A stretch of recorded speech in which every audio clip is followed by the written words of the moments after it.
unos minutos. No, arrancá, total, ya son las 7 y ya empezó a grabar, así que arrancá. Bueno, listo. Entonces, hoy tenemos dos temas muy importantes, que en general, lo que les decía la clase pasada, suscitan interés, HIV y HPV. Vamos a empezar con un poquito, primero con el virus de la inmunodeficiencia humana, ¿no? Un virus del cual mucho hemos hablado. Ustedes son de la época que todavía, que recién, cuando ustedes nacieron ya existía el virus, pero yo soy de la época que cuando estudié en la facultad, no existía. En 1980, un poquito de historia rápida. Después no me van a preguntar por el foro, hay que saber la historia, por favor. Es un poquito para entusiasmarnos y ver cómo van apareciendo cosas nuevas, así como el coronavirus. En 1981 aparecieron en Estados Unidos pacientes con neumonías atípicas muy severas, mortales, en aquel momento se pensaba que era un parásito, el Pneumocystis carini. Hoy sabemos que, lo dejé con esa denominación porque era de aquella época. Hoy sabemos que es más un hongo que un parásito y es Pneumocystis jirovesi.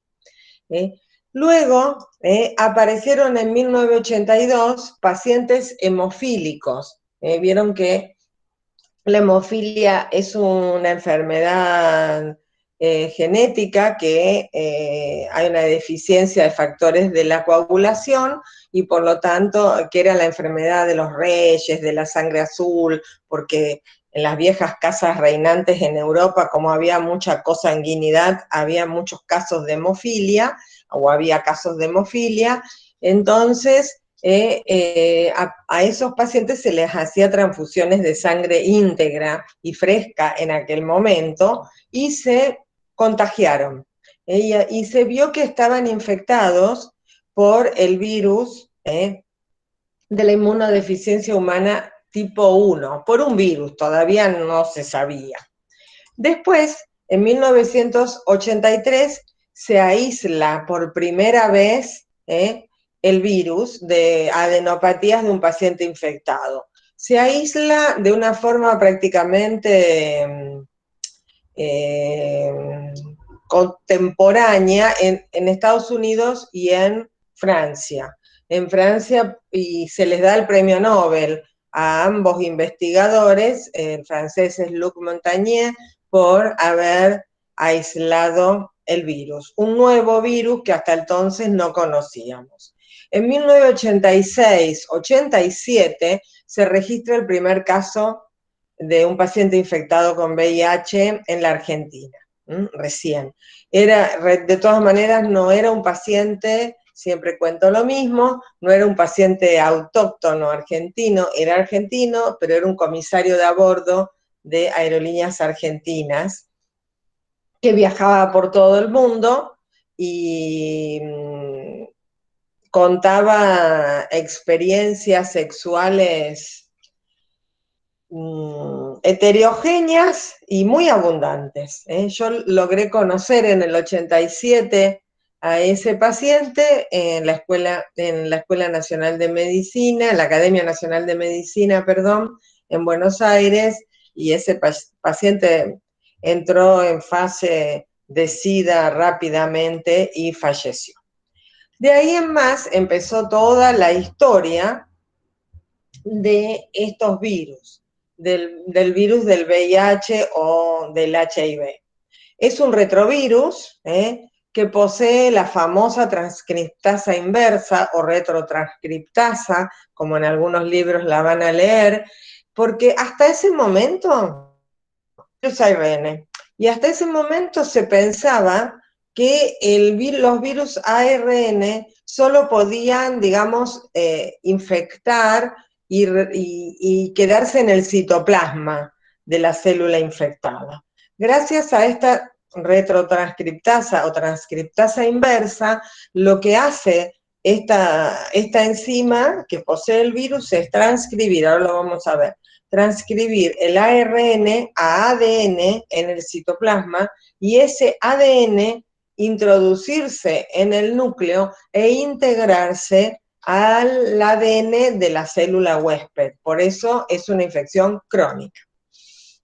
Es un virus esférico, eso no importa mucho, es un virus que es envuelto, tiene una doble capa lipídica que proviene de la pared de la célula huésped infectada, proviene de los CD4 que infectaron. No solo infecta CD4, también puede infectar macrófagos y también puede infectar células de la neuroglia. Tiene espículas, ahora lo de las espículas se entiende muy fácil, ahora vamos a ver un esquema.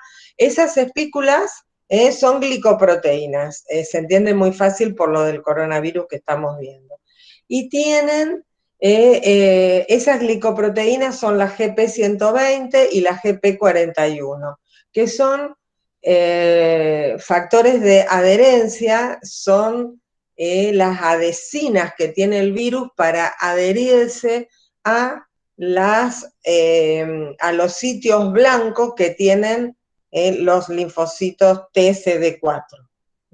Y aparte de eso, esas glicoproteínas GP120 y GP41 también nos sirven para hacer diagnóstico etiológico directo. Y aparte de eso, tienen en su core ARN viral monocatenario.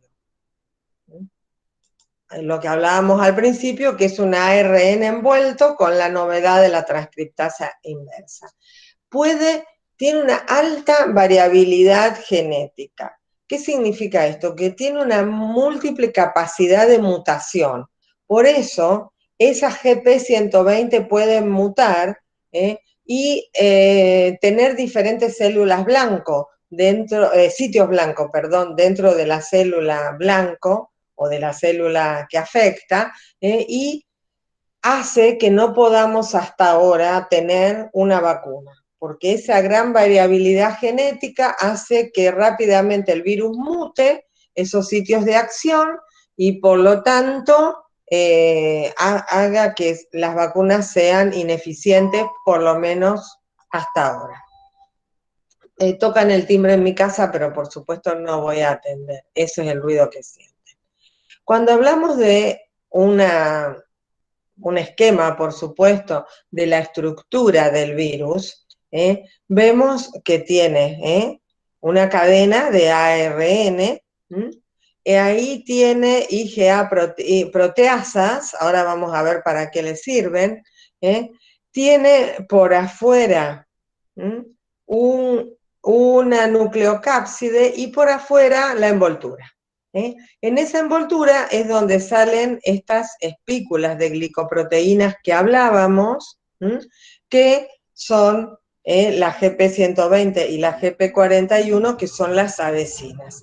Dentro del citoplasma del virus tienen proteasas, integrasas, que les van a hacer, y la transcriptasa inversa famosa, que es esta celestita que está acá, que le van a servir al virus para poder infectar la célula blanco. Un esquema de cómo se produce la infección y sobre todo para entender a dónde pueden las antirretrovirales actuar y a dónde actúan, viene el virus. El virus tiene en el centro como esta pirámide, que es el core del virus, donde tiene la transcriptasa inversa y el ARN. Y por afuera todas estas espículas. Y la envoltura, que la envoltura se la lleva de la célula huésped. Una vez que entra el virus al organismo, ahora vamos a ver cómo, ya ustedes lo saben, la primera etapa es la fusión. Se fusionan.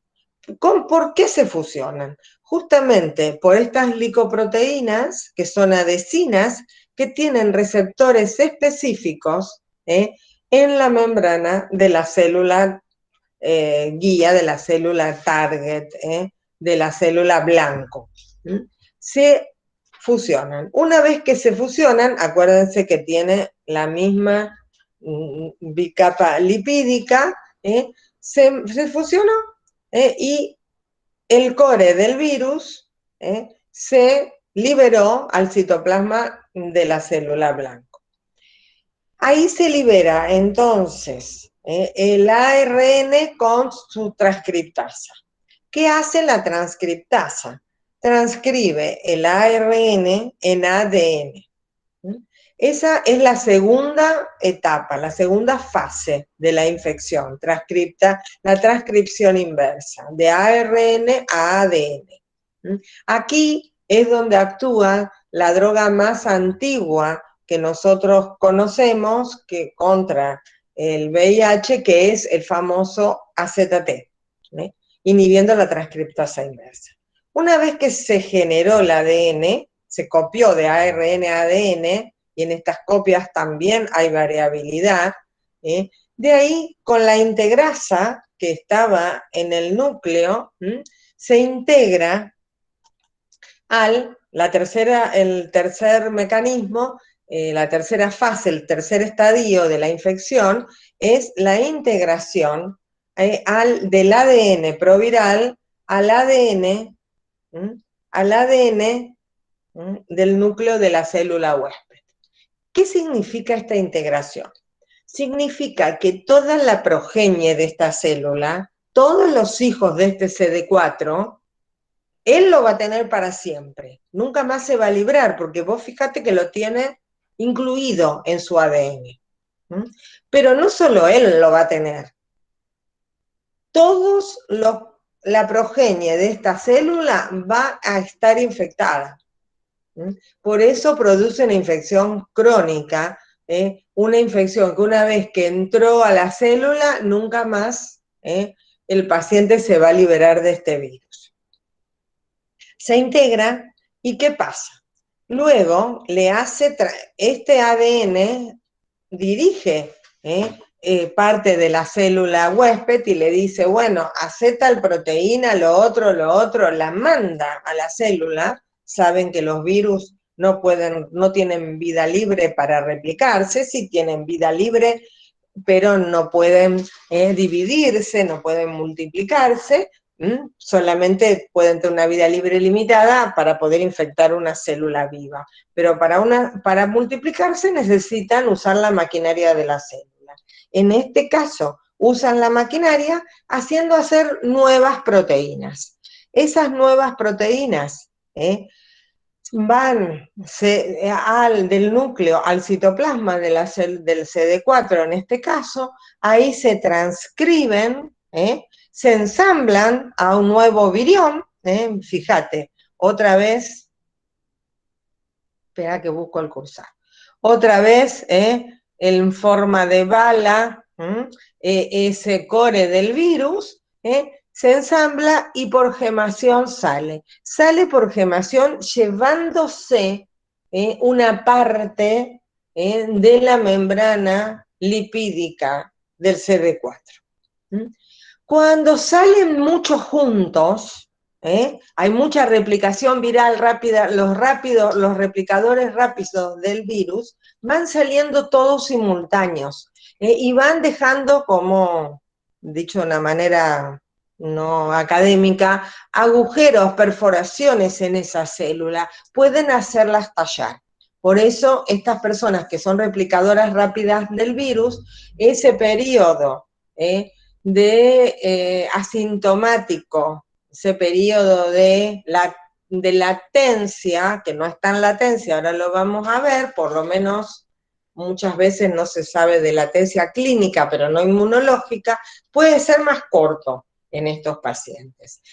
No se sabe bien del todo por qué lisan los CD4. Uno puede ser esta explicación bastante simplista, aparentemente es más complicado que eso, pero porque el virus puede tener un efecto citolítico en los CD4, pero no tiene efecto citolítico en los macrófagos ni en las células de la glía. El citolítico puede serlo solamente para los CD4. De todas maneras, no está explicado aún exactamente por qué lisa rompe los CD4. Las vías de infección son muy conocidas, pero vamos a charlarlas un poquito.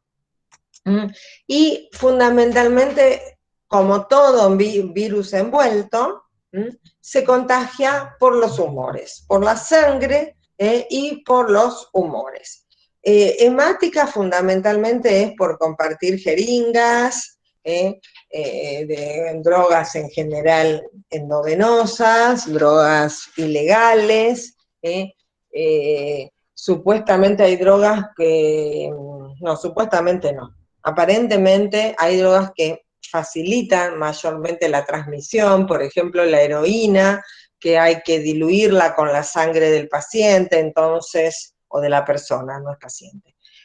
Ir compartiendo jeringas, por ejemplo, en una reunión, tiene un alto grado de infectividad. También era antiguamente por transfusiones de sangre no controlada, como aquellos pacientes hemofílicos, porque no se sabía, hoy se controlan en los bancos. También puede ser por cirugías, y la vía sexual. La vía sexual es una infección por los humores, y es muy importante que el paciente tenga otra enfermedad venérea previa o concomitante, porque todas las venéreas, ya las vamos a ver, todas las ITS, la clase que viene vemos gono, así que ahí lo vamos a volver a repasar, todas las ITS producen lesión a nivel de la mucosa genital. Y si hay lesión, es donde el virus aprovecha para penetrar, porque el virus se pega a los CD4, y entonces necesita contacto con sangre para poder encontrarse con los macrófagos y los CD4. Si la mucosa está intacta, es mucho más difícil o prácticamente imposible la infección. Necesita que haya una solución de continuidad. Por eso sexual, tanto anal como vaginal, son vías de contagio, hoy las primeras vías, las más frecuentes en nuestro medio, si hablamos de frecuencia. ¿Por qué empieza todo el mito del sexo anal, de los homosexuales, de la peste rosa, que ustedes habrán escuchado, que no es, bueno, cada uno piense lo que piense, me parece una tontera. Pero ¿por qué el sexo, siempre una pregunta que ustedes me hacen, es por qué el sexo anal, rectal, tiene más posibilidades de contagio que el sexo vaginal? Y es así. ¿Por qué? Porque la mucosa de la vagina es epitelio estratificado, no queratinizado, preparado para el coito. En la mujer postpuberal, en la niña es epitelio cilíndrico simple. En cambio, el recto es mucosa, es una sola capa, monocapa, es epitelio cilíndrico simple solamente, mucho más débil. Por lo tanto, el sexo anal, tanto homo, hetero, no me meto en esa, no me importa, para nada, ahí hay muchas más posibilidades de que haya fracciones de la mucosa. Y es mucho más frecuente el contagio en la que recibe en el receptor del semen contaminado, porque el que recibe el semen contaminado es el que se queda con las células infectadas, con las células con virus. Y por lo tanto tiene más posibilidades, si tiene lesión en la mucosa, de producir la infección. Por eso, tener una enfermedad venérea previa, un chancrosifilítico, una gonococcia, una clamidia o un micoplasma, hominis o ureaplasma urealyticum tienen muchas más chances de tener una infección o sobreagregada o contagiarse ambas juntas porque tienen lesión. Entonces, sexual con lesión.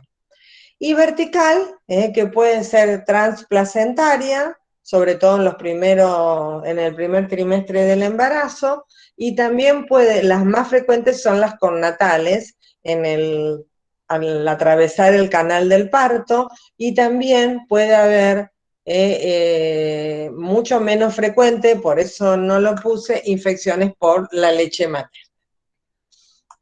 Siempre está el mito si la saliva, las lágrimas, porque el virus se elimina por todos los humores, pero en realidad por saliva, por lágrimas, la cantidad de virus es muy pequeña y por lo tanto es muy difícil que pueda haber lesión, pero por el sexo, por ejemplo, oral, también si hay lesión, por ejemplo, tiene una afta, una llaga, también puede haber infección, pero no es lo más común.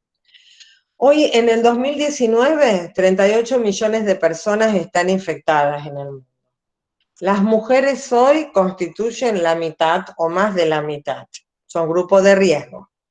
En el 2008, casi 5 millones de personas se infectaron ese año, y desde el 2008 a hoy eso no ha cambiado, se siguen infectando, y sobre todo en países pobres, sobre todo África.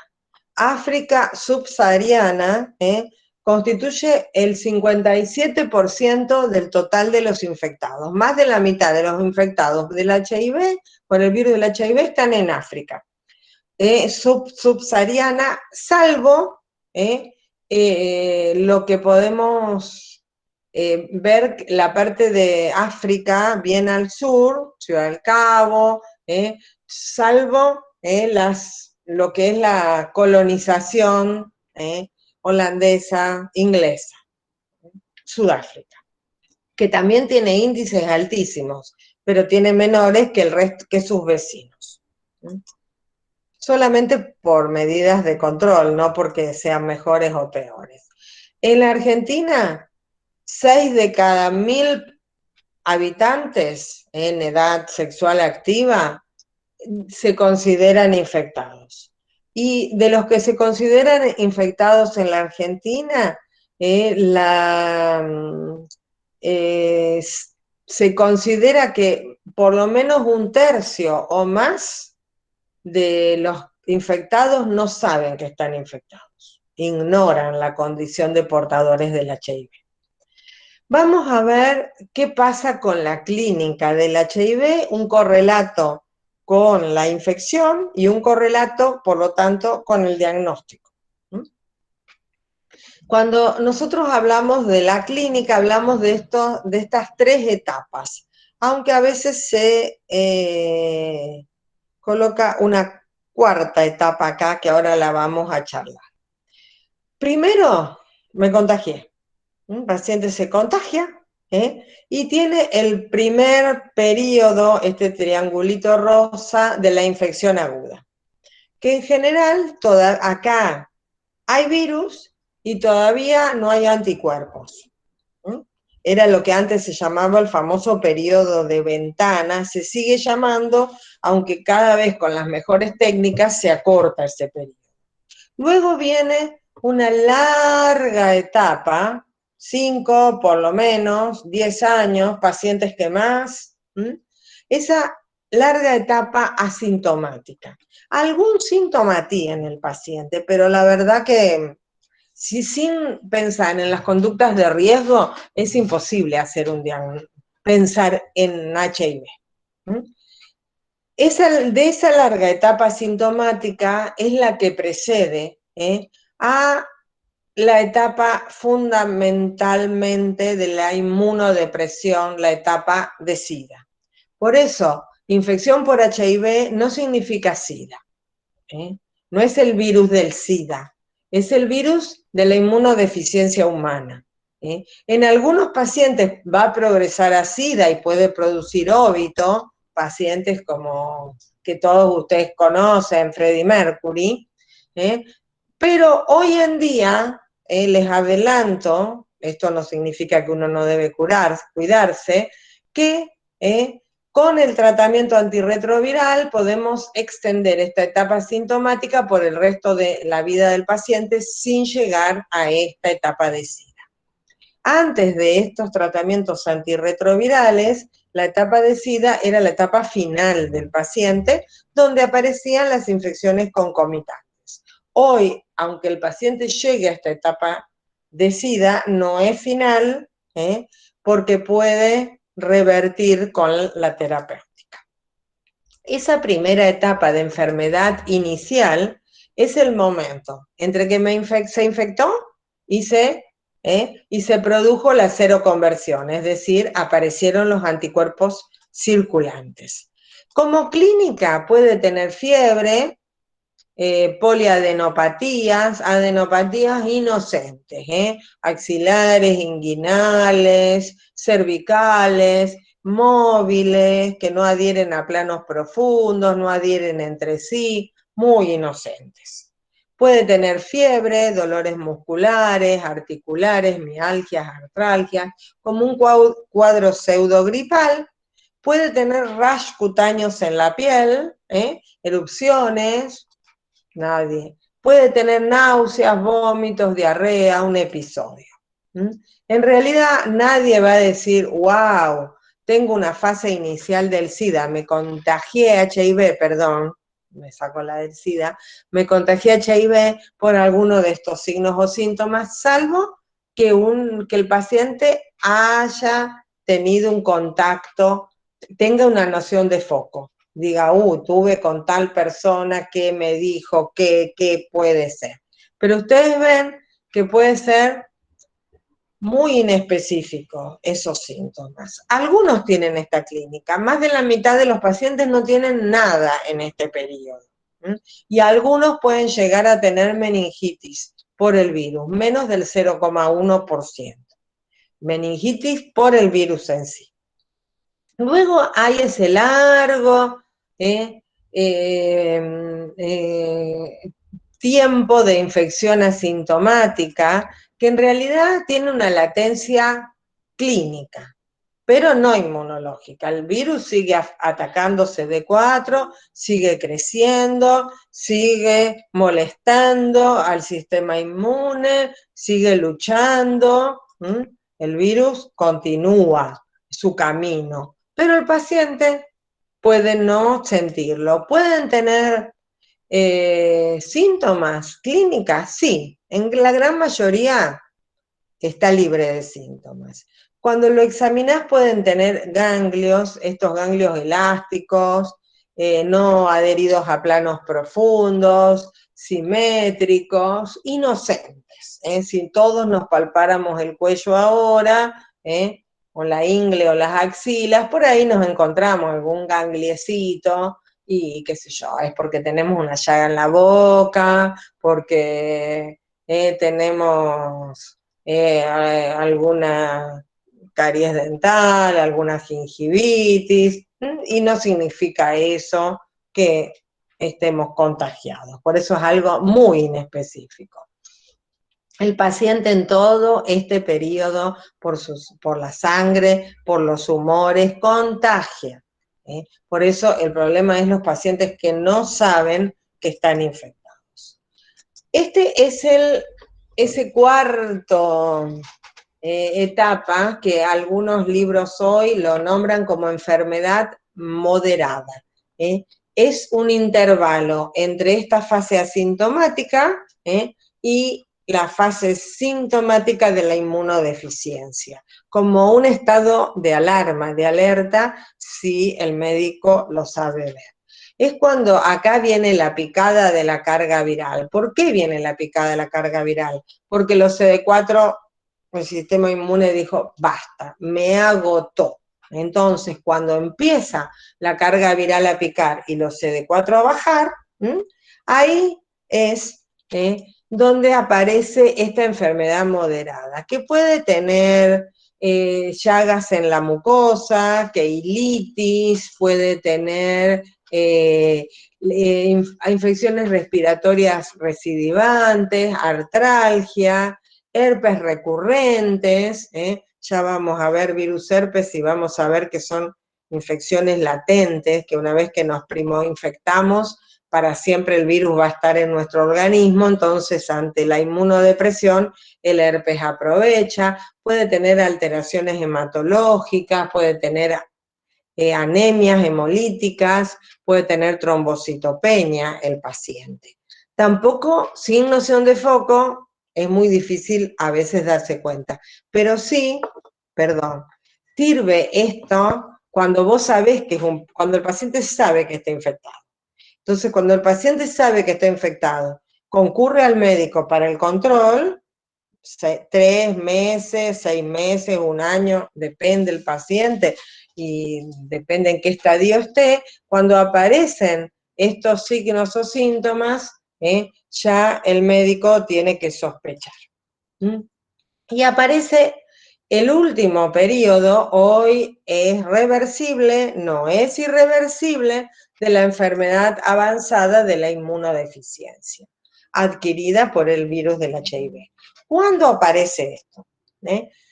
Aparece cuando se presenta un descenso de los CD4 menos de 200 CD4. Cuando baja menos de 200, la carga viral, los CD4 bajan, la carga viral pica, y ahí aparece la inmunodeficiencia y aparecen las enfermedades oportunistas. En general, ahora vamos a ver algunas de ellas, y ya algunas hemos hablado, creo. Estas enfermedades oportunistas están dadas por microbios poco patógenos, o por infecciones crónicas que se reactivan por la inmunodeficiencia, lo que hablábamos antes de las infecciones por los virus herpes. Y también aparecen neoplasias características asociadas a este periodo de SIDA. También pueden aparecer trastornos neurológicos propios del virus. No son enfermedades oportunistas asociadas, si bien también hay neurológicas, ahora las vamos a ver, pero son trastornos neurológicos dados por el mismo virus. Y se observa un importante deterioro del estado general del paciente, adelgazamiento, pérdida de fuerza, obnubilación del sensorio, y aparecen esas enfermedades que antes, cuando no teníamos laboratorio, no podíamos hacer el diagnóstico, decíamos marcadoras de SIDA.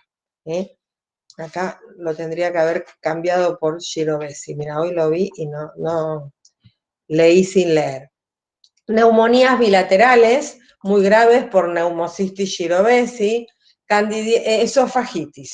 esofagitis por cándida, esofagitis por virus herpes simple, que ya las vimos, esofagitis por virus herpes simple tipo 1, que todavía no los vimos, y esofagitis por citomegalovirus, que es otro virus herpes que tampoco los vimos. Puede haber diseminación de la tuberculosis pulmonar, un paciente con una primoinfección cuando era niño, que ahora desarrolla una tuberculosis miliar, una siembra miliar en ambos o en todo un pulmón, o diseminarse a otros órganos, por ejemplo, riñón, hueso, sobre todo hueso, columna, a las vértebras. También puede haber histoplasmosis diseminada. La histoplasmosis está producida por Histoplasma capsulatum, que es un hongo profundo que produce, o sistémico, que produce una infección muy semejante a la tuberculosis. También ya lo vamos a ver. Infecciones por citomegalovirus. El citomegalo, la esofagitis que le conté antes, también puede dar meningitis por citomegalo. El citomegalo es un virus de la familia Herpetoviridae que queda latente, sobre todo en el riñón y en los ganglios, y es un virus que se reactiva en estos pacientes. Por eso, meningitis por citomegalo es HIV hasta que se demuestre lo contrario. Puede ser otra inmunodepresión, pero son marcadoras, son semáforos que te dicen anda a buscarle, porque a lo mejor el tipo ni sabe que está infectado. Toxoplasmosis cerebral, múltiples abscesos cerebrales en suelta de globo, Cryptococcus neoformans, que es un hongo profundo y oportunista que produce tanto criptococoma, una masa ocupante en el encéfalo, como principalmente meningitis a líquido claro en pacientes HIV. Encefalopatía, sobre todo encefalitis por virus herpes simple tipo 1, Isospora belli, que produce diarreas crónicas de por lo menos más de un mes de evolución, 2, 3 meses, que encima desnutren y hacen que el paciente todavía disminuya más su inmunidad. Otra de las causas de diarreas crónicas en estos pacientes es el Cryptosporidium parvum, un parásito, tanto la isospora como el Cryptosporidium son parásitos, son protozoarios, es decir, de una sola célula. Sarcoma de Kaposi es un tumor, sobre todo en la piel, que aparecen nódulos color rosado, por eso también muy estigmatizantes, por eso también se lo llamó la peste rosa, pero también aludía a los homosexuales. Linfomas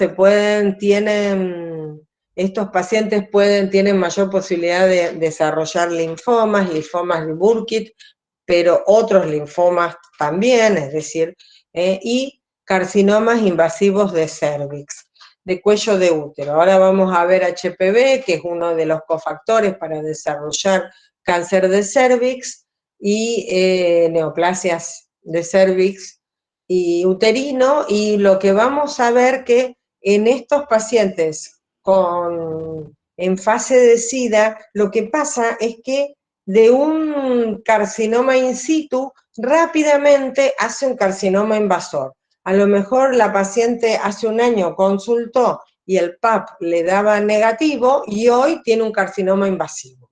En ese paciente hay que controlar que no sea un HIV. Estos son todas infecciones concomitantes, hay más, pero también el propio virus puede dar alteraciones, tanto renales, cardíacas, neurológicas, reumáticas, hematológicas, endocrinas, mucocutáneas. Así que el paciente se ve muy deteriorado en esta etapa.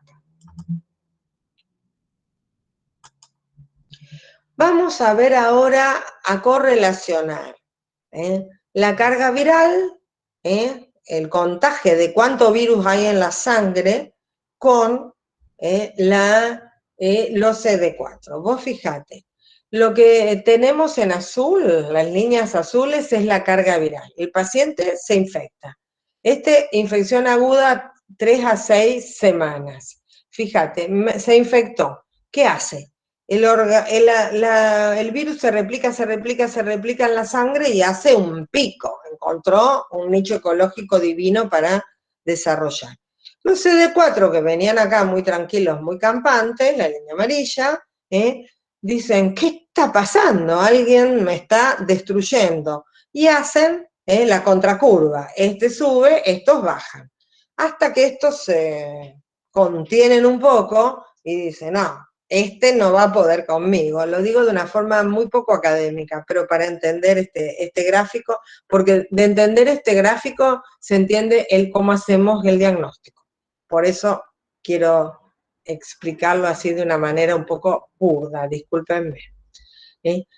Entonces, acá hay como un entrecruzamiento. El organismo dice, no, yo voy a luchar, a mí tan fácil no me vas a vencer. Y entonces empieza a producir más CD4. Produce y va manteniendo como este paralelismo. CD4 con carga viral, como que mantiene al virus medianamente a raya. y es esta gran etapa asintomática o muy poco sintomática, que puede durar 5, 10, a veces más años. También depende de qué paciente tenga yo, de qué edad, qué alimentación, si tiene otros virus concomitantes, porque no olvidemos que los pacientes que, por ejemplo, usan drogas ilegales endovenosas, que comparten jeringas, que no se cuidan, porque vos podés usar drogas, nadie, tampoco hablo juicio de valor sobre eso, pero si usás tu jeringa, no te va a infectar. Pero si compartís jeringas, tenés esa noción de foco de riesgo, también te podés infectar de otros virus, hepatitis B, C, D, citomégalo, es un cóctel. Ese cóctel apura esta etapa. El tipo de alimentación, por ejemplo. En general, esos pacientes no son pacientes que hacen una vida sana, una alimentación, dormir, hacer ejercicio. Entonces, eso apura esta etapa. ¿Qué pasa acá? Hay un momento que los CD4 dicen yo ya me doy por vencido, no doy más. Esta sería la enfermedad moderada. Ya empieza a empezar la debacle. Y cuando los CD4 se rinden, la carga viral aumenta y aparece el síndrome de inmunodeficiencia adquirida humana. Que hoy, les vuelvo a repetir, puede ser reversible. Gracias al laboratorio, hoy podemos nosotros chequear en dónde estamos, porque hoy podemos contar CD4 y hacer la carga viral para saber cuánto virus tenemos y por lo tanto qué pronóstico puede tener nuestro paciente.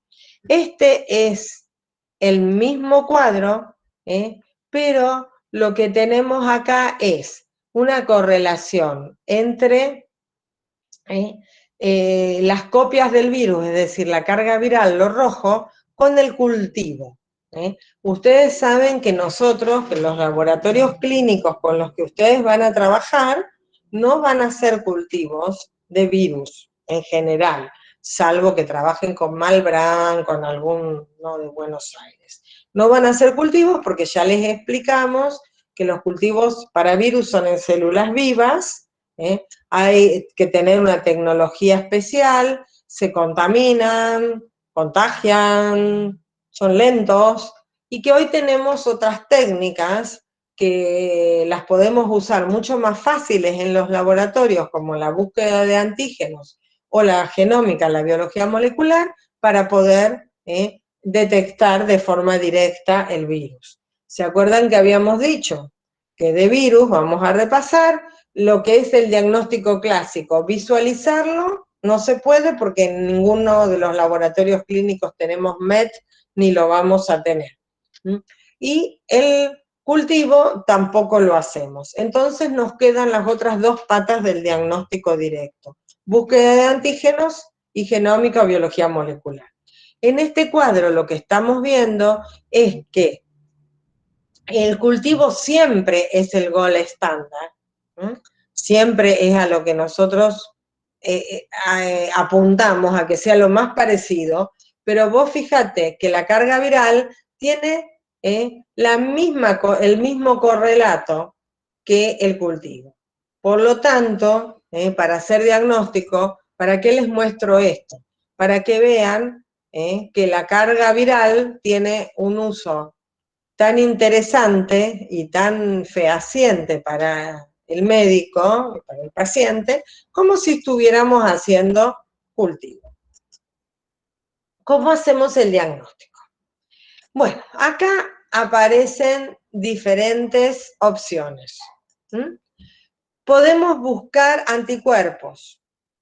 Por ELISA, tenemos ELISA de primera, segunda, tercera, cuarta generación. Hoy usamos de confirmación los de cuarta. Y el Western blot, que era el confirmatorio, hoy está prácticamente en desuso. Y la PCR para ver la carga viral. También podemos buscar antígenos, GP120, en la sangre del paciente.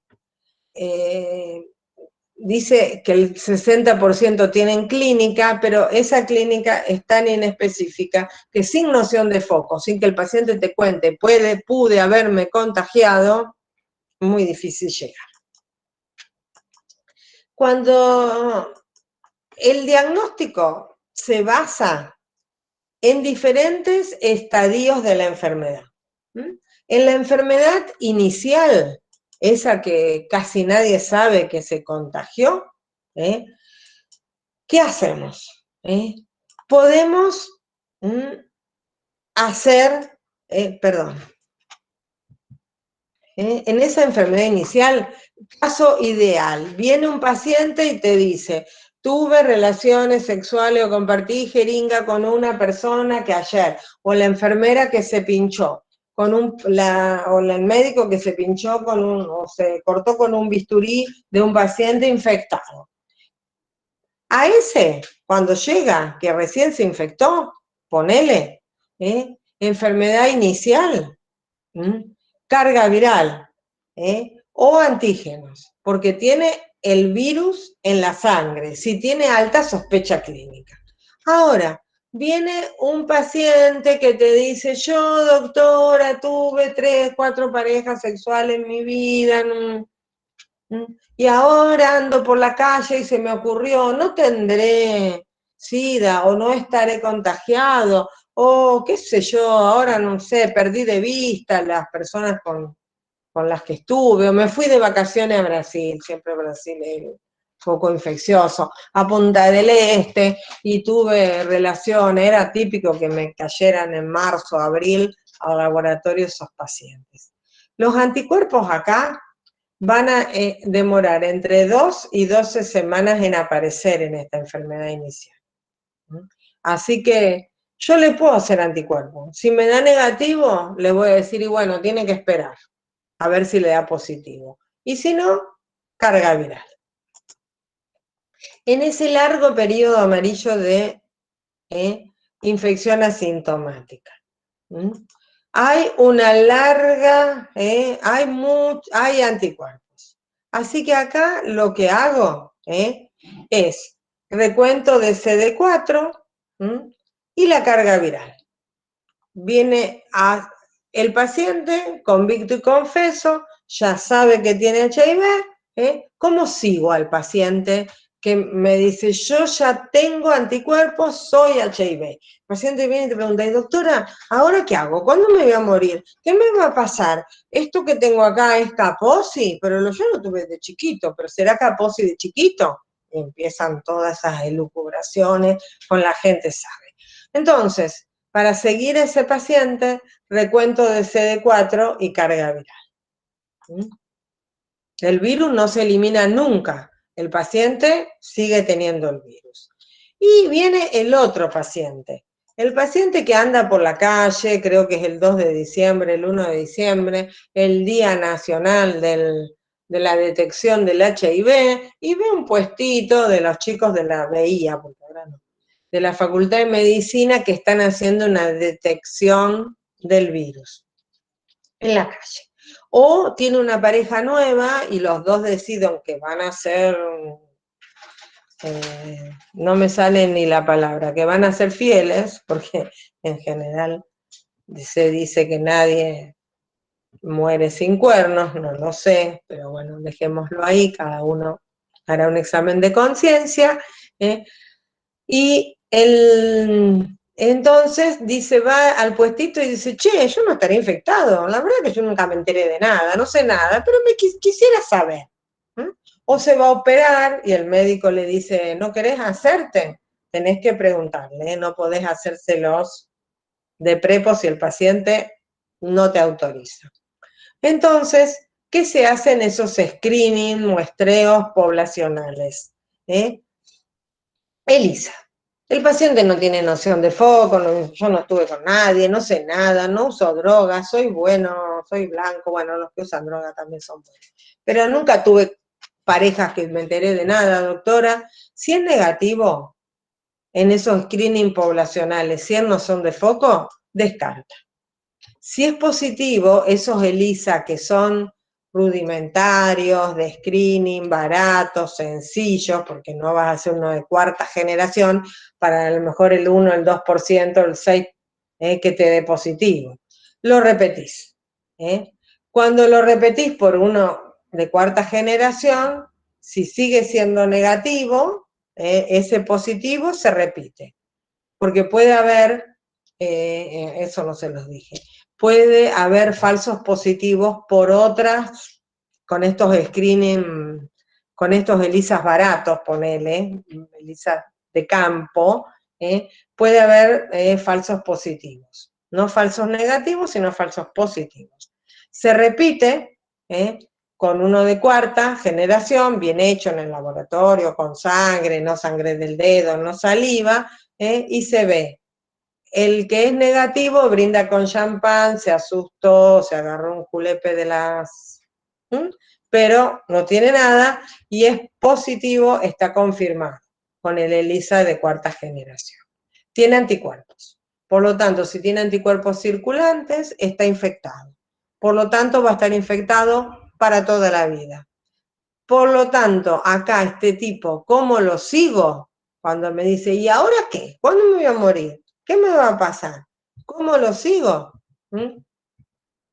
Lo sigo por la carga viral y el recuento de CD4, para ver ese paralelismo, para ver cuándo se van a entrecruzar y cuándo la carga viral va a picar y pueden aparecer las enfermedades concomitantes de la etapa de SIDA.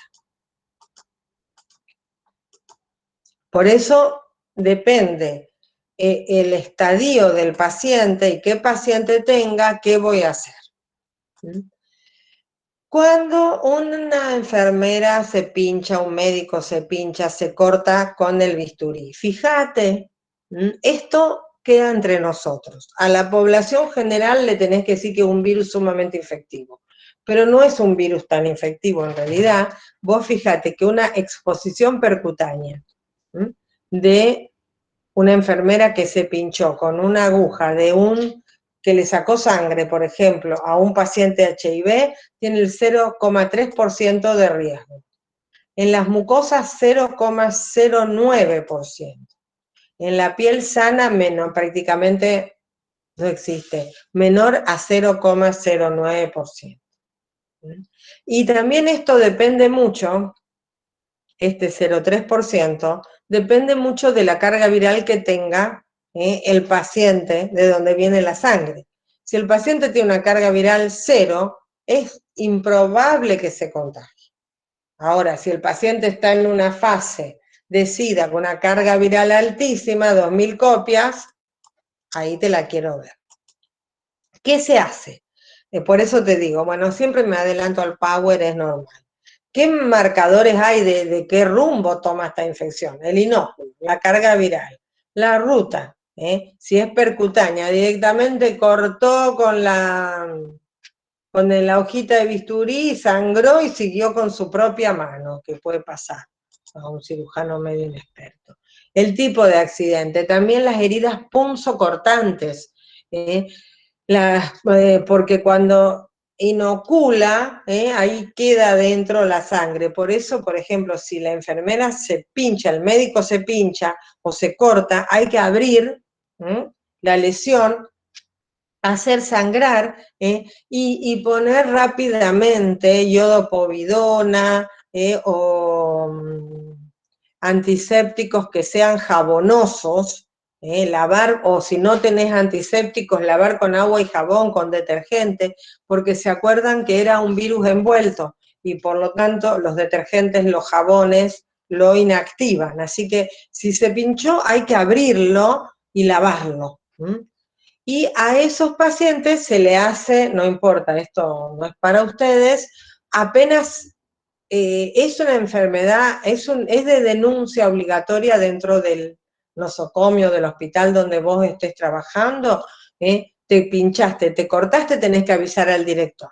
El director, dentro de las 6 horas de ese accidente ocupacional, tiene que darte tratamiento.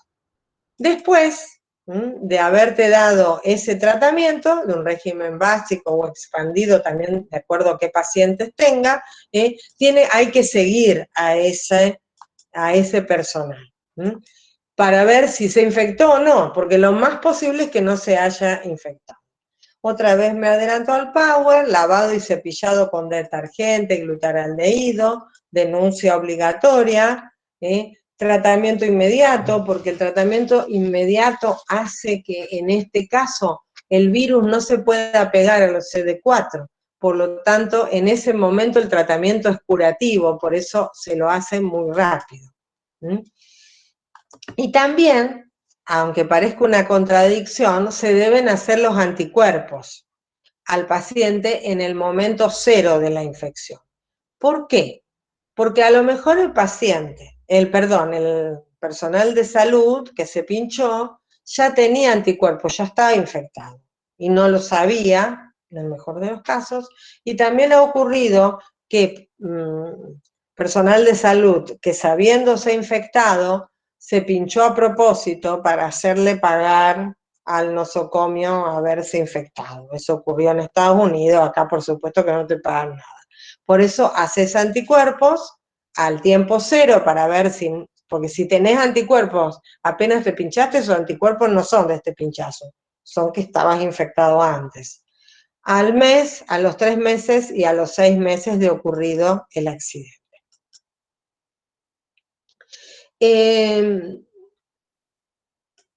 Hasta ahora no hay cura.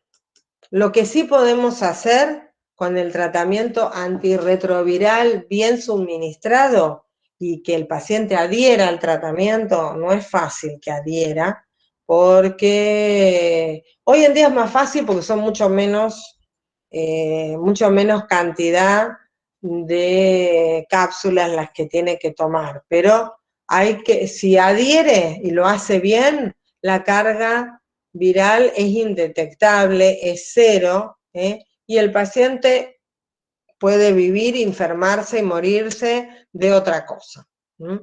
Lo que se intenta es preservar los CD4, a mayor de 400, bueno, lo normal es 1200. Se cuida el sistema inmune cuidando al paciente. En la actualidad, si un paciente bien tratado o controlado, fallece de otra cosa, de lo que tenía previsto fallecer, pero en pocos casos por el VIH.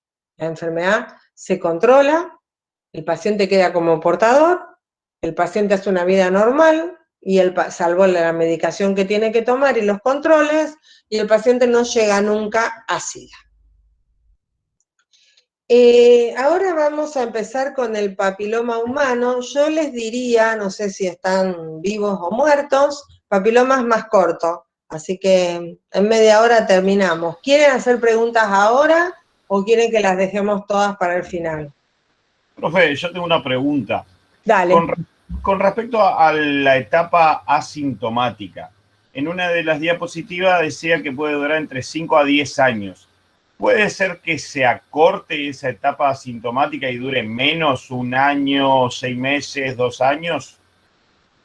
6 meses no he leído jamás. Puede ser algún caso, yo no lo he leído, pero puede acortarse. Puede acortarse en los replicadores rápidos del virus y también eso que te conté que todos salen y rompen y rompen y rompen, o también puede acortarse también lo que les comenté, que el paciente tenga otras enfermedades de base u otras virosis, o incluso otras virosis que puedan afectar al CD4 o al sistema inmune. Otra inmunodepresión, por ejemplo, tumores de base, linfomas, y entonces al haber 2 inmunodeficiencias, el organismo no resiste al virus. Puede ser. También habría que ver bien si se tiene, cuándo se infectó. Porque a lo mejor el paciente dice, a los 6 meses de haber hecho el diagnóstico, tuve SIDA, pero a lo mejor se infectó hace 3 años atrás, 5 años, 10 años y no lo supo nunca. Tiene que estar documentado cuándo se infectó. Venir negativo, negativo, negativo, positivo. Y de ese anticuerpo positivo y de ese anticuerpo positivo, en pocos meses, haber hecho el SIDA. ¿Quién se hace regularmente anticuerpos ante HIV regularmente? Personas de riesgo, puede, Claro. pero en general no es lo común que uno diga, entre los análisis que me hago todos los años, me voy a hacer un HIV. ¿Viste? En general no es lo que usamos. Y mucho menos en este grupo de riesgo de pacientes drogadictos o con conductas sexuales muy promiscuas. No abro juicios de valor, cada uno haga lo que quiera, pero sin usar preservativo. Hay que ver si se tiene seguro. Perfecto, cuándo se infectó. Pero sí, hay replicadores rápidos. Menos de 5 años hay. Gracias, profe. ¿Alguien más quiere preguntar algo? Así terminamos con el HIV, empezamos con el otro. Hola, profe, yo. Dale. Tengo una pregunta. Con los antirretrovirales, ¿se puede lograr una carga viral cero en el paciente? Sí. Sí. ¿Y el paciente contagia cuando tiene carga viral cero? Linda pregunta. A veces es una pregunta de examen esa. En general, lo que hoy decimos, con las técnicas sofisticadas que tenemos de carga viral, realmente el cero es en la sangre prácticamente cero. Así que hoy el paciente que tiene carga viral cero puede hacer una vida totalmente, absolutamente normal. Lo único que yo le diría es que por una súper precaución tenga relaciones sexuales con preservativo. Pero después, lágrimas, orina, materia fecal, saliva, no va a tener virus seguro y no va a contagiar. El único que como un resguardo en las relaciones sexuales usar preservativo. Pero hoy en día carga viral cero se lo deja hacer vida normal. Los varones capaz que sepan, bueno, las chicas también juegan al básquet, había ese basquetbolista famoso en Estados Unidos, que hay zapatillas incluso de ese, no me acuerdo cómo se llamaba, que se contagió. Y Johnson era... Sí, Magic Johnson. Ese. Se contagió y no lo sacaron de la NBA, no lo dejaron jugar, hasta que la carga viral le dio cero con tratamiento y volvió a jugar. Viste que es un deporte de contacto, que transpiran, te escupen, bueno, es un desastre, y lo dejaron volver a jugar. Hoy, cero es cero. ¿Hay virus, pero el virus no anda suelto por la sangre, eso significa. El virus está dentro de los CD4 infectados y a raya, no lo deja salir. O sea que sería que no hay virus en sangre. No hay virus en sangre, porque la carga viral vos le sacás sangre al paciente y buscás en el suero las copias del virus. Y para buscar eso, haces una amplificación, que es la reacción en cadena de la polimerasa. Por lo tanto, aumentás muchísimo el ARN viral para ver si lo podés cazar. Y cuando no hay, no hay. Yo lo que sí te diría, vamos a ver qué dice el doctor Lupo el año que viene, que uses preservativo, pero el resto no tengas ningún problema. Por supuesto que no podés donar sangre. Ah, bueno. Pero podés hacer vida normal, sería. Normal. Ah, bueno, gracias. Totalmente. Profe, ¿y esa carga viral puede aumentar en algún momento? O sea, que pase de cero. Sí. Por supuesto que sí. Si el paciente, por ejemplo, abandona el tratamiento, porque esa carga viral cero no se consigue sin tratamiento. No es Entonces, si el paciente abandona el tratamiento, la carga viral va a volver a picar.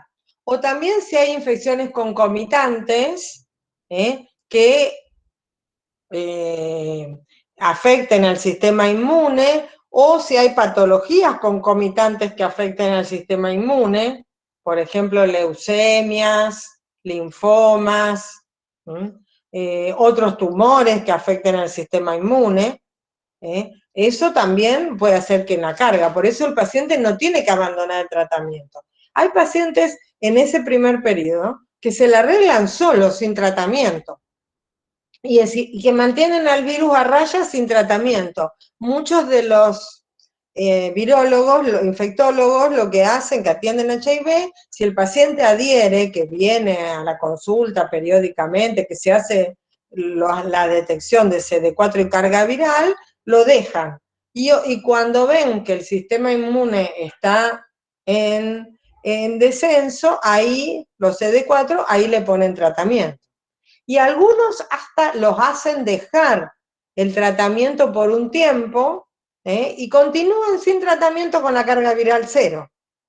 Eso se va monitoreando paciente por paciente. Edad del paciente, estado físico, nutrición, también cómo psíquicamente lleva al paciente estar infectado para toda la vida por un virus, que sigue siendo un estigma social, por más que sea mucho menos de lo que era cuando empezó.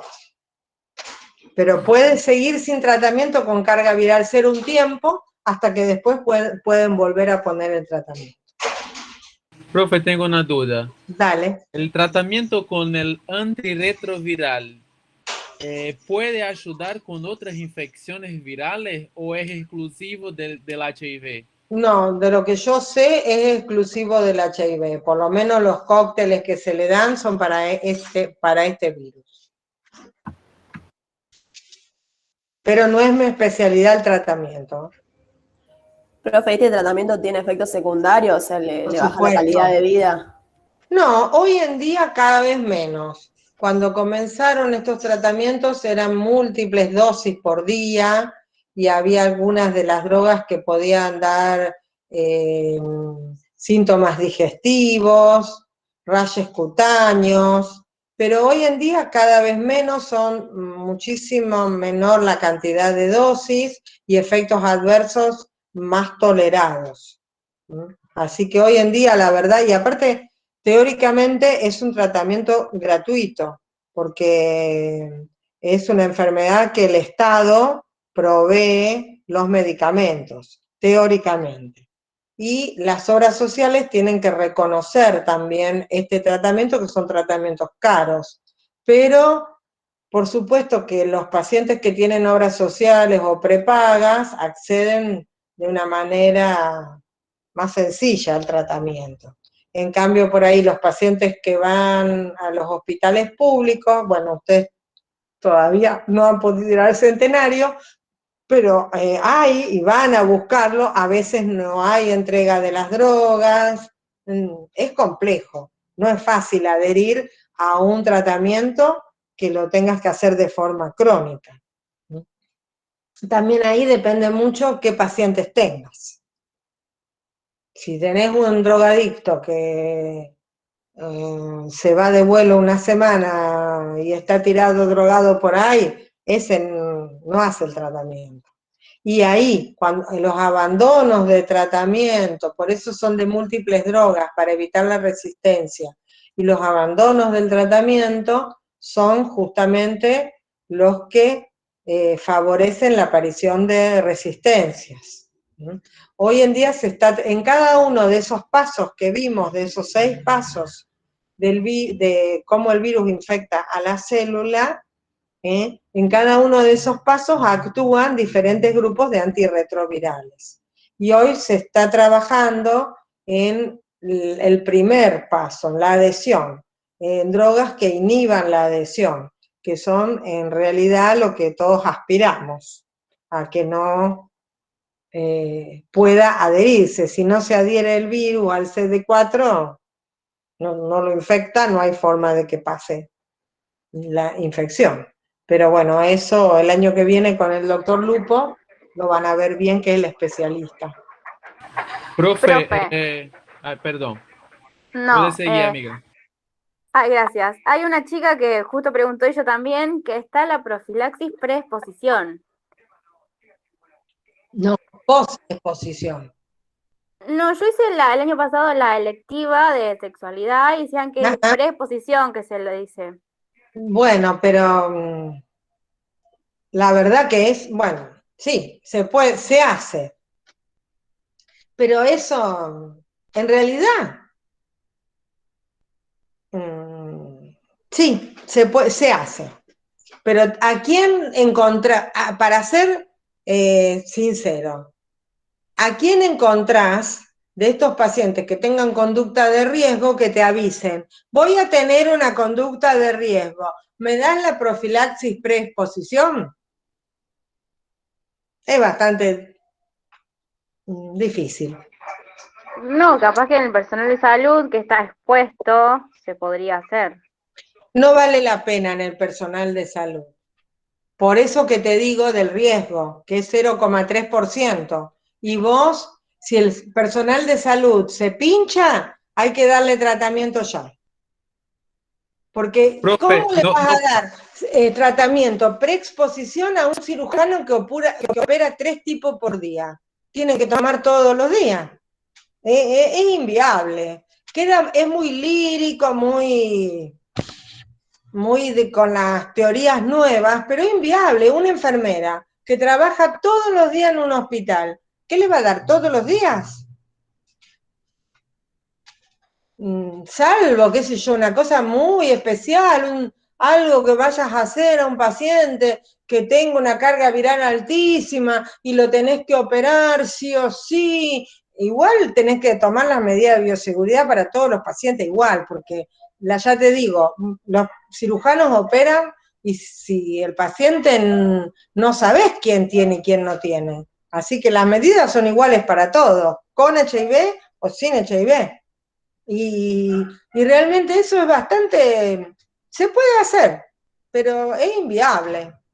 Fíjate así, un tipo que te diga, este fin de semana voy a compartir jeringa con mis amigos y no sé quién está infectado, así que dame tratamiento. Eso no te lo no lo va a hacer. Y una enfermera que va a estar todos los días tomando, porque está todos los días puesta. Es bastante, para mí, inviable. Gracias. Pero bueno, no soy especialista tampoco, lo veo con sentido común. En el grupo preguntó, la chica que había preguntado, dice que podría ser la pareja de alguien infectado, se lo podría hacer el preexposición. ¿Y por qué no usa preservativo? Cada vez que tenga relaciones sexuales va a tener que tomar antirretrovirales, me parece una exageración.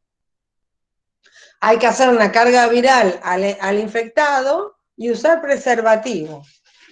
Me parece que, aparte así, haciendo tratamientos con antirretrovirales profilácticos cada vez que tenga relaciones sexuales, lo único que hacemos es seleccionar cepas cada vez más resistentes, para mi forma de ver.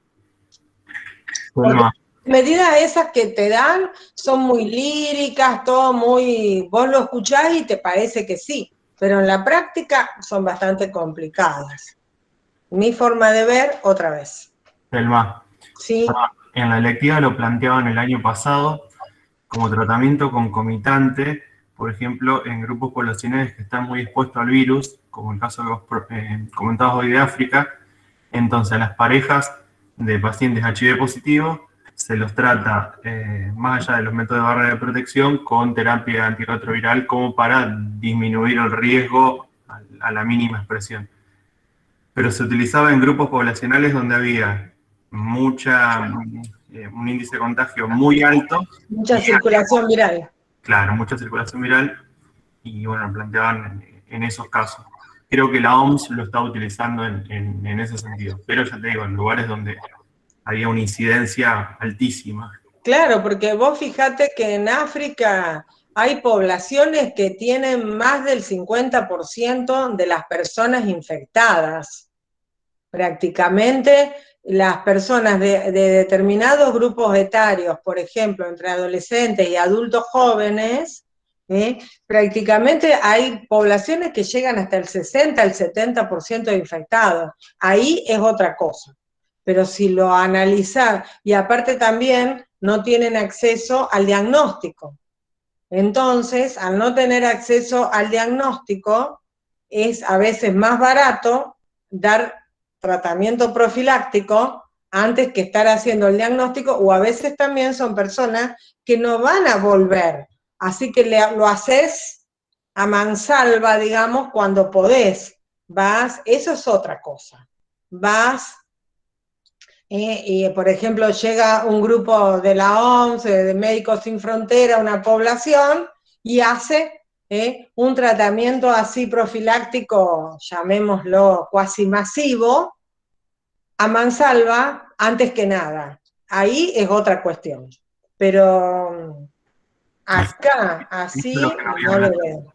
Eso nos había planteado la docente de la electiva. Nos había comentado como un recurso más que nada de control de los contagios, pero no para la población común. Claro, así lo veo, sí, sí. De ese modo, sí. Puede ser como un recurso extraordinario en ese tipo de poblaciones y en esas condiciones, ¿no? Y le era más barato, por ejemplo, tratar a ese grupo poblacional que después, por ejemplo, dar terapia antirretroviral a todos los que estuvieran contagiados. Entonces también a nivel costos terminaba siendo esa profilaxis por exposición más beneficiosa económicamente. Claro, ahí ya tenés que ver, evaluar los costos-beneficios poblacionales. Ahí el paciente ya, la enfermedad trasciende al paciente. Es lo mismo que en algún punto está pasando ahora con el coronavirus, que aunque no tenemos tratamiento, pero ya la enfermedad, cuando es una epidemia y una endemia, ya trasciende el paciente. Entonces tenés que tomar medidas poblacionales. Ahí es diferente. Y ahí sí, es otra cosa. Pero en nuestras poblaciones de riesgo, lo veo difícil. A lo mejor los que hacen pueden buscar ciertas poblaciones de riesgo, por ejemplo, y hacerlo. No digo que no. Profe, yo tengo leído que además de las PrEP, están en investigación antirretrovirales que son inyectables y que en Brasil ya hay una investigación de vacuna que está ya están se testando en los humanos. Para vos, ¿parece que estamos cerca de una cura o nada que ver? La verdad no lo sé. No lo sé porque últimamente no he leído los últimos artículos para decirte a ciencia cierta. Y hasta que eso no aparezca una vacuna en fase 3, hasta ahora no la hay. Y creo que todo esto del coronavirus, si había posibilidad de que la haya, lo ha retrasado, porque todos los laboratorios se han lanzado al coronavirus. Y hay también, viste, mucho mito, que no se quiere, que los laboratorios no quieren para vender los antirretrovirales, hay todo conversaciones que ya son por fuera de la ciencia, por lo menos. La verdad no lo sé. Bueno, siempre genera preguntas el HIV, siempre, lo que está bueno. Vamos rápido al HPV, no, rápido no, tengo todavía, son 20 y 20, un ratito, 15 minutos y terminamos. El virus del papiloma humano, el HPV, es de la familia Papoviridae, es un virus pequeño, y es un virus ADN, y que tiene tropismo, es decir, tiene preferencia por la piel y las mucosas. Tiene una doble cadena de ADN circular, y una cápside proteica por encima, nada más que eso. Mirá lo poco que es y las muchas cosas que nos puede causar. El genoma del HPV tiene diferentes proteínas, el SR, que interviene en el control de la expresión, la ERLI, que interviene en la replicación, y la L o LATE, que codifica proteínas de esa cápside viral que tiene. Y las infecciones por el HPV pueden ser asintomáticas, no tener nada, no tener ninguna lesión, o pueden haber lesiones en piel y mucosas. ¿Qué órganos puede lesionar? Lo que hablamos, lo que está en rojo, son las más frecuentes y las que preferentemente pueden ser oncogénicas. Un cofactor para desarrollar tumores.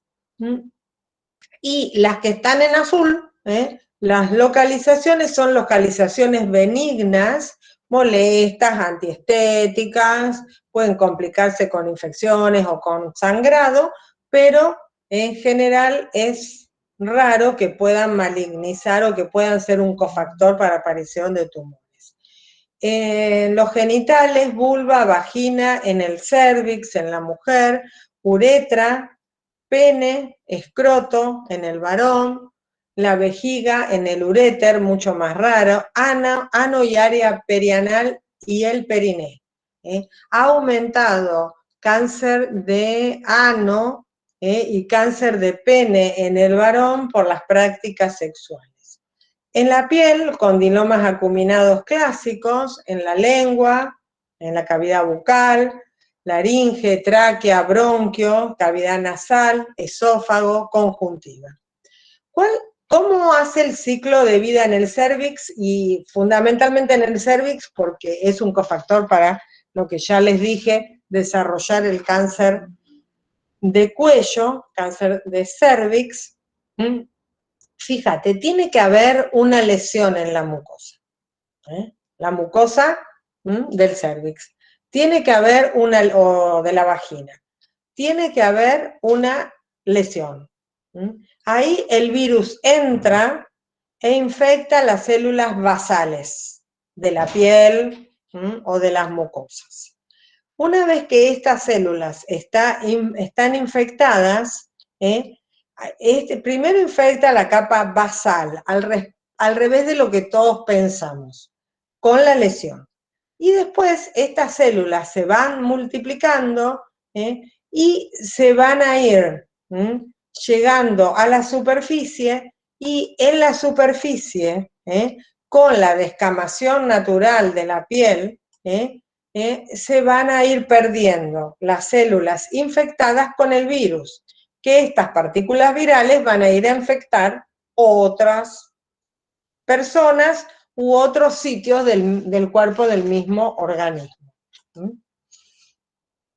Los HPV se clasifican en diferentes serotipos. Hay muchísimos serotipos, pero por lo menos hay 30 que tienen como células blanco, como preferencia, podríamos decir, por las células de la mucosa genital. Y hay diferentes serotipos, los que están en, no sé si es verde, HPV con alto riesgo oncogénico. Estar infectado con unas cepas hace que tengas un alto riesgo de contraer después que este sea un cofactor para la aparición de un carcinoma. El serotipo 16, 18, 45, 31 y 33. Pero hay otros serotipos que también pueden tener un alto grado de oncogenicidad. Y bajo riesgo oncogénico, el 6 y el 11 son los más comunes. Entonces, entre el 16, 18, 45, 31 y 33 son los responsables de más del 80% de los cánceres cervicales en mujeres en el mundo, el cáncer de cérvix. El 6 y el 11 son el responsable del 90% de los condilomas. Ahora vamos a ver lo que es un condiloma, una excrescencia en los condilomas anorrectales y lesiones benignas. siempre ponemos esta diapositiva. Realmente lo que vemos del HPV es la punta del iceberg. Por dentro, vieron como los témpanos, es mucho más profunda la lesión. Lo que vemos es poco a comparar con lo que está pasando, por eso hay que pensarlo. ¿Qué pasa? El HPV como un impacto sanitario tanto en mujeres como en varones. En mujeres vemos que puede dar desde el cérvix limpio, nada, hago una citología foliativa, un Papa Nicolau y aparecen células con atípicas, células infectadas por el HPV y la paciente no tiene nada, no siente nada, hasta también tener cánceres invasivos. También pueden aparecer en el ano, pueden aparecer los condilomas acuminados, lesiones en los labios, porque el HPV es el causante también las formas benignas de las verrugas vulgares, las verrugas que aparecen en la piel. En general, esas que están en la piel no son oncogénicas. Las que están en las mucosas pueden ser oncogénicas. Mirá, de una lesión pueden haber condilomas, después puede haber lesiones de cáncer de vulva, en vagina, carcinoma orofaringio, también papilomatosis laringea recurrente, sobre todo en jóvenes. El HPV es un 100% de estos pacientes están infectados por HPV. No significa el HPV ser la causa del cáncer de cuello, es un cofactor muy importante si tenés serotipos de alto grado, pero asociado a múltiples parejas sexuales, al inicio precoz de las relaciones sexuales. Eso es muy importante, porque todavía cuando las nenas inician recién en la pubertad, o a veces antes de la pubertad, las relaciones sexuales, o concomitante con la pubertad, todavía el epitelio está en transición entre el epitelio cilíndrico simple que tiene la nena en la vagina hasta el epitelio estratificado no queratinizado que tiene la mujer adulta, postpuberal. Por lo tanto, ese epitelio no se defiende. También las múltiples parejas sexuales, el esmegma parece ser uno de los cofactores, también el uso de preservativos, el uso de anticonceptivos orales, el hábito de fumar, la microbiota de la vagina también puede ser un cofactor. En la población masculina, varía entre 1,3 a 72, una media estimada de 20. Y fíjate lo que yo les decía antes, la incidencia de cáncer de pene, 1 a 2 casos cada 100.000 habitantes por año. Y de casos de cáncer de ano, 1 caso cada 100.000 habitantes. Pero vos fíjate que ha ido aumentando a 35, a 70 casos si el paciente tiene otras coinfecciones. ¿Qué métodos de diagnóstico usamos? La citología foliativa, el Papa Nicolau. Lo que te dice es para un screening inicial. Lo que te dice es ¿tiene o no tiene células infectadas con HPV? No te dice si la infección está solamente en las células superficiales profundas o si pasó la lámina propia y ya es si es un carcinoma in situ o si es un carcinoma invasivo. La inmunohistología histopatología que hacen hoy los patólogos, busca los antígenos y es positivo en el 50% de los casos y no se hace de rutina. La microscopía electrónica saben que no lo podemos hacer de rutina porque no tenemos microscopio. Y la biología molecular. Para hacer la biología molecular, que es de alto costo, primero tenemos que hacer una colposcopía. Ya lo van a ver el año que viene. Primero es citología foliativa, PAP. PAP con alteraciones, se hace la citología. ¿Qué es la colposcopía? ¿Qué se hace? Paciente en posición ginecológica, se le pone espécula y se pinta el cuello con una solución de hidróxido. Y después, ¿qué pasa? Va a variar de color. En las zonas que son más grisáceas, más verdosas, es donde puede haber alteraciones. Ahí se hace una biopsia. Y en esa biopsia, ahí se va a ver que, primero, hasta dónde está la lesión. Si la lesión es una alteración sin 1, sin 2, sin 3, aparte de eso, se va a ver si hay carcinoma in situ o si es un carcinoma invasivo.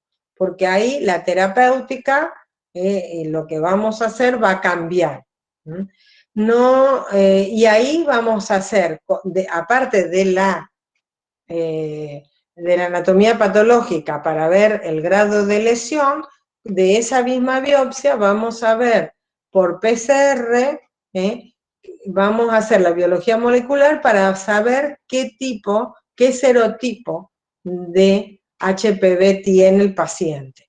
Porque ahí también, según el serotipo y el grado de invasión, vamos a ver si podemos esperar a que la lesión pueda curar espontáneamente. Los serotipos de bajo grado de malignidad pueden curar espontáneamente, o si es de alto grado, va a la cirugía. La citología exfoliativa, donde vemos los coilocitos, estas células con ese citoplasma grande, alterado, que dice, acá, no puedo ver el HPV, por supuesto, acá, porque esto ya es una coloración, y por supuesto no puedo verlo, pero lo que veo es la alteración que produce el HPV en la célula dañada, el efecto citopático del HPV.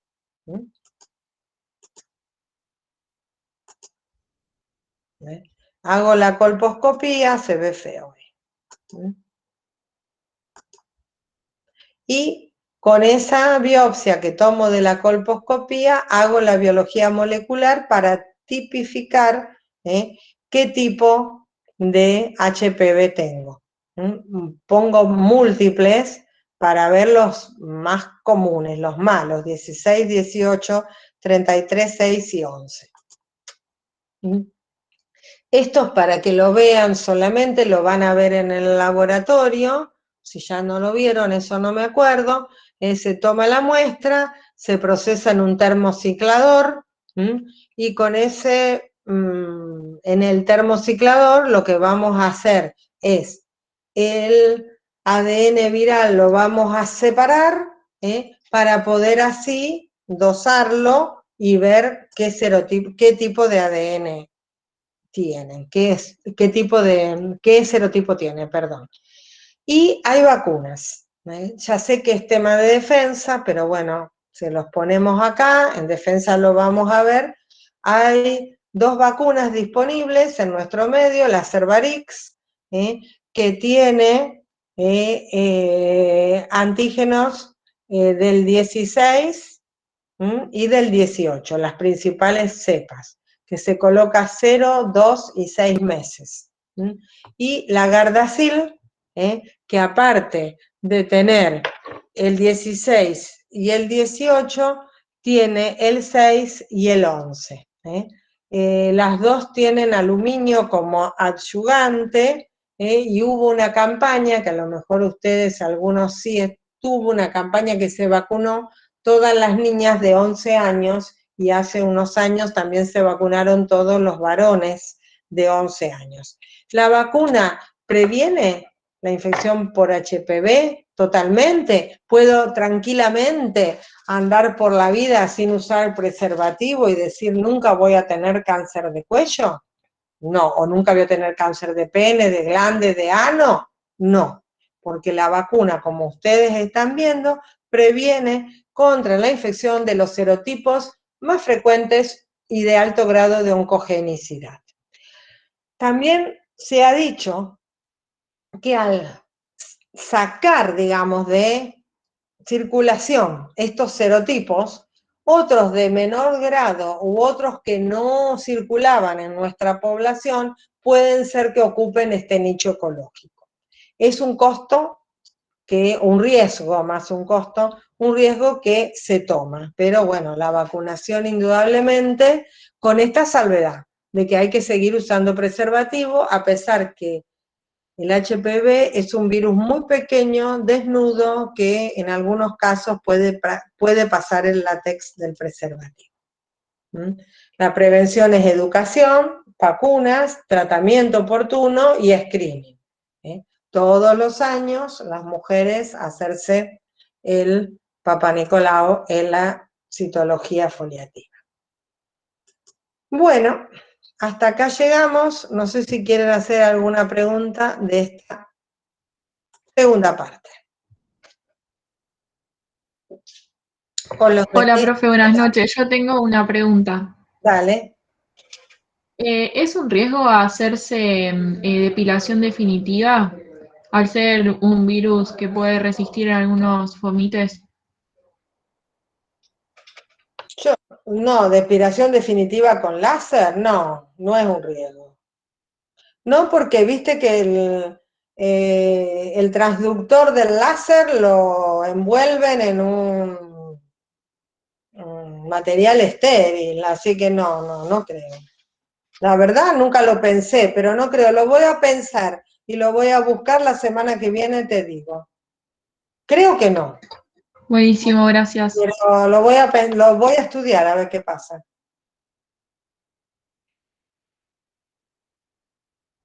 ¿Alguna otra pregunta?